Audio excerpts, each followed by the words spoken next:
I'm sure my answer to the question posed by Mr. Brown might surprise and maybe even anger some folks, but allow me to explain, because I think that it is something that may not be obvious, but I feel that it is nonetheless true.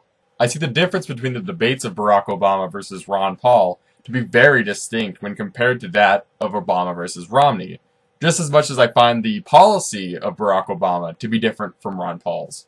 And to be frank, I hardly see much difference between the presidencies of Barack Obama from that of Mitt Romney.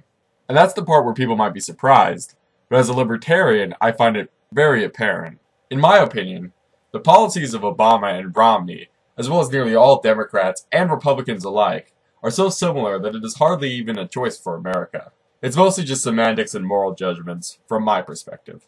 Under a presidency of Mitt Romney, I would expect to see more open-ended wars, more government spending, more attacks on our constitutional liberties, more regulation on businesses to make it easier for big corporations that have government in their pockets to compete in this controlled market that we have, and above all else, more overstepping of the bounds of the executive branch. And these are all things that President Obama has already done while in office.